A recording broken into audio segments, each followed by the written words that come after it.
Vamos lá, pessoal? E seguindo. Então, o item 2 da aula de hoje fala sobre a interpretação do Novo Testamento. Como eu já havia dito no começo, a interpretação do Novo Testamento, da Boa Nova, para nós é mais fácil, porque nós temos o Evangelho segundo o Espiritismo. E o importante é nós percebermos como a mensagem de Jesus é valiosa. Ela nos traz a possibilidade de higienizar nosso campo mental. O Jesus traz para a gente a construção dos nossos sentimentos. Sentimentos esses que nos elevam para o bem, nos auxiliam à evolução e naturalmente nos fazem felizes. Jesus vem trazer o maior sentimento de todos. Ele vem trazer a noção do amor, de que Deus é Pai e nos ama profundamente. Então, nós precisamos fazer a interpretação da Boa Nova, olha o nome, Boa Nova, exatamente inundados desse amor de Deus por nós. E isso é importante para olharmos com carinho e entendermos além da letra. Muito bem, e aí, quando nós estudamos a Boa Nova e realmente conseguimos entender, nós vamos para o segundo passo, que é primeiro compreender. Compreendi, legal. Segundo passo, assimilar. Terceiro passo, vivificar. Ou seja, viver de acordo com esses ensinamentos que são bárbaros e que Jesus se sacrificou muito para trazer para nós. Nós não podemos deixar para lá. Bom, muito bem. E o terceiro e último item da aula de hoje fala sobre a interpretação dos textos evangélicos. E eu vou trazer para vocês um exemplo e vou dar outro exemplo para vocês fazerem de lição de casa. Olha que interessante. No próprio Boa Nova, ou seja, no próprio Evangelho de Jesus, Jesus nos conta, nos ensina sobre a parábola dos talentos. Então, em Marcos, capítulo 4, versículo 3 a 9, ele ensina a parábola. E aí, então, os apóstolos, não tendo entendido muito bem, pedem para que Jesus a interprete.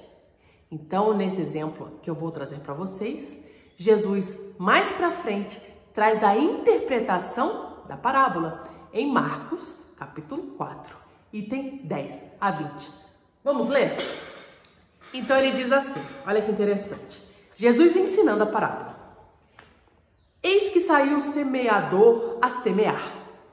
E aconteceu que, semeando ele, uma parte da semente caiu junto do caminho.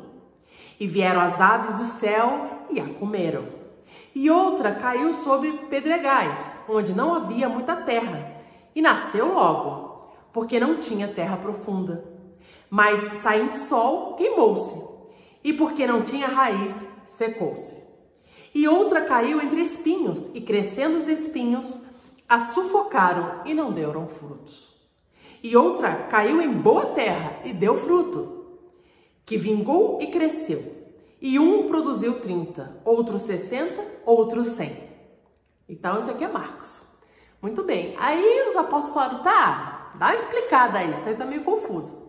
E aí Jesus, então, o próprio Jesus interpreta.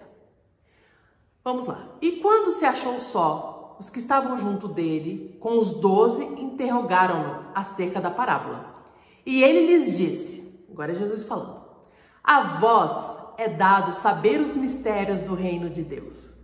Mas aos que estão fora, todas essas coisas se dizem por parábolas, para que vendo, vejam e não percebam, e ouvindo, ouçam e não entendam, para que se não convertam e lhes sejam perdoados os pecados.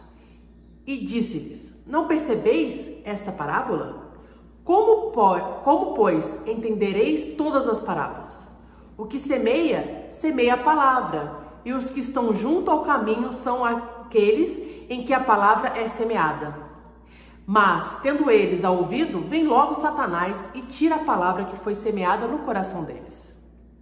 E da mesma sorte, os que recebem a semente sob pedregais que, ouvindo a palavra, logo com prazer a recebem, mas não têm raiz em si mesmo, antes são temporões.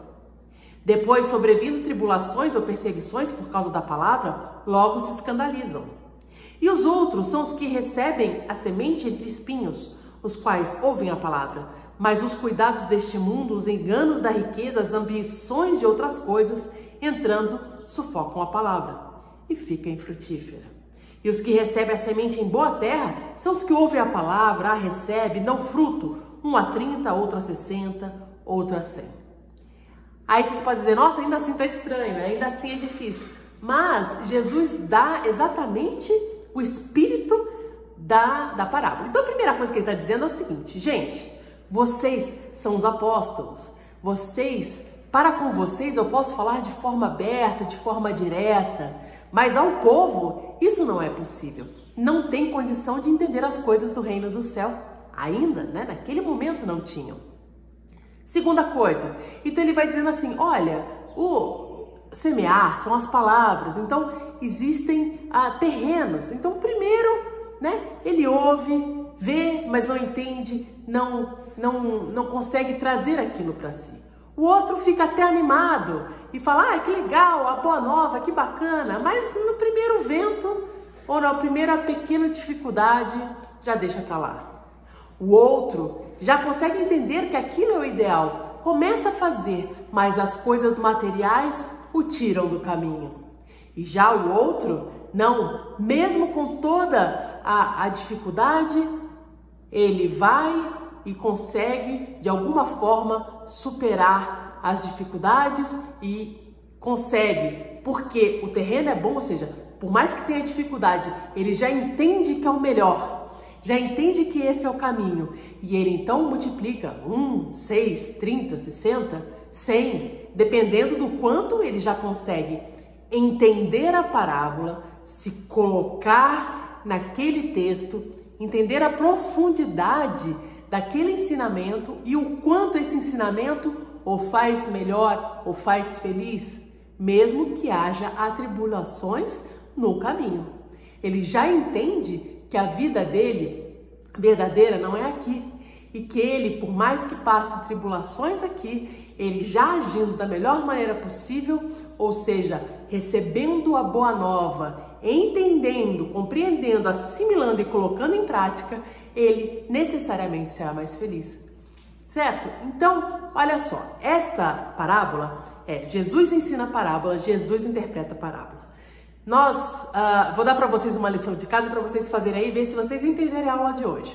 Então vamos lá, a segunda é a parábola da figueira seca. Ela não é uma parábola fácil. E aí vocês vão ler Marcos, capítulo 11, versículo 12 a 14 e depois 20 a 23. Essa é a parábola. E depois vocês vão ver a interpretação dessa parábola no Evangelho segundo o Espiritismo, Allan Kardec, capítulo 19, item 9. E aí vocês já começam a fazer esse trabalho de ler a parábola e ler a interpretação. E trabalharem, cada um, fazendo a interpretação, lendo, pode ter outras ideias que vão coadunar com a parte principal, que é sempre de melhoramento, que é sempre de estarmos em comunhão com Deus. Está certo? Um abraço para vocês e até sábado que vem!